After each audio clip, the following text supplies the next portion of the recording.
तो ये बुद्ध चरित्र भगवंत कथा आप सभी लोग हर वर्ष सुनते हैं। हर आदमी का एक आदर्श होता है। अगर आदर्श सही ना हो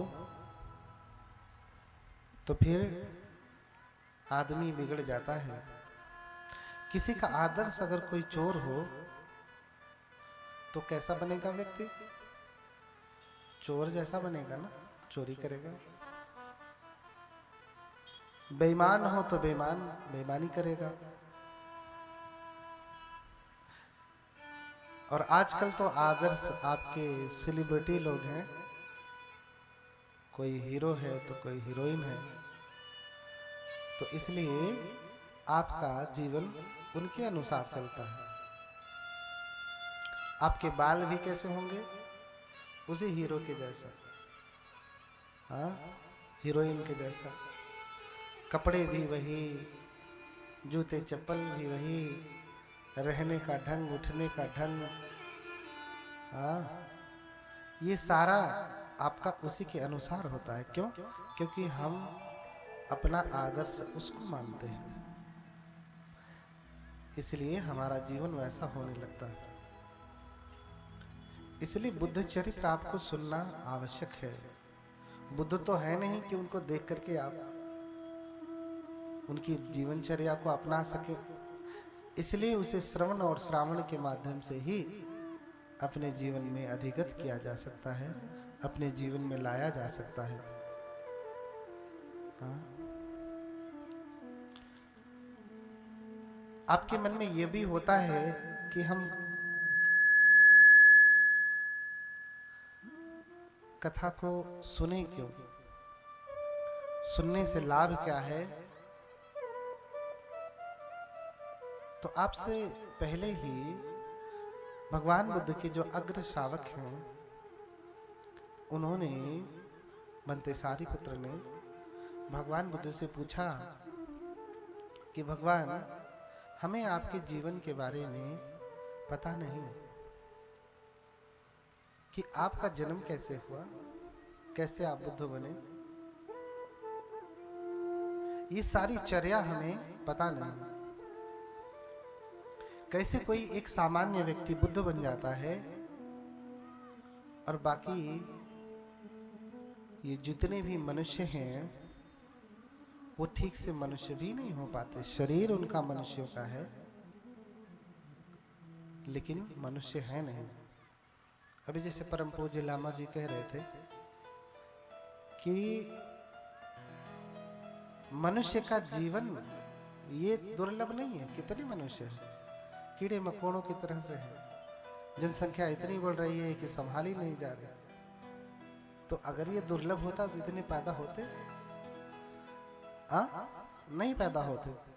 लेकिन इन्हीं द्विपायों में, दो पैर वालों में आप ढूंढ करके देखिए, दीपक लेकर के ढूंढिए तो एकाध ही कोई गांव में ऐसा व्यक्ति मिलेगा जो सच में मनुष्य है। हाँ, जो सच में मनुष्य है, उसमें मनुष्यता का गुण है। हाथ पांव तो है, आंखें हैं, नाक कान, जितने अंग होते हैं सब कुछ है, लेकिन मनुष्य का गुण एक में भी नहीं है।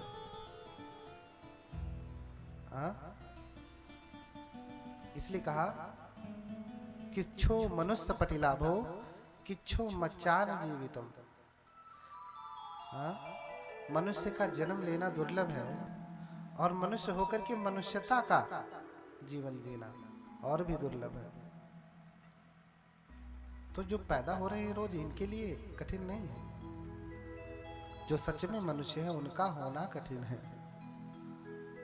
हाँ? तो सारिपुत्र भगवान बुद्ध से पूछते हैं कि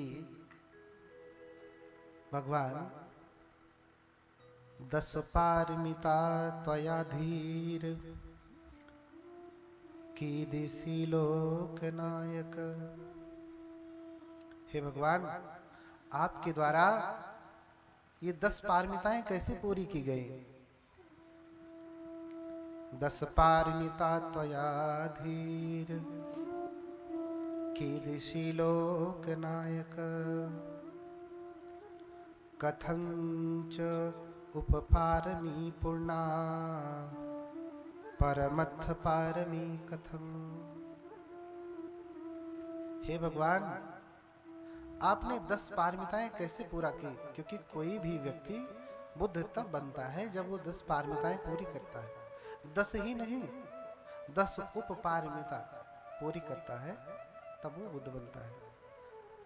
10 उप ही नहीं, 10 परमत्थ पारमिता पूरी करता है, यानी 30 पारमिता पूरी करता है, तब जाकर के वो बुद्ध बनता है। इतना आसान नहीं है। दानं शीलं च निखमं पඤ्ञा वीर्यं च पंचमं खन्ति सच्चम अधिष्ठानं मृत्युपेक्षा च ते दशा। ये 10 पारमिता कही गई। कितनी कही गई? 10 पारमिता कही गई।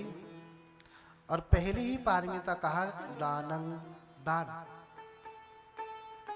दान पारमिता कहा। क्यों? क्योंकि दान करना ही कठिन होता है, दान देना ही कठिन होता है। और सब लोग दान नहीं किया करते।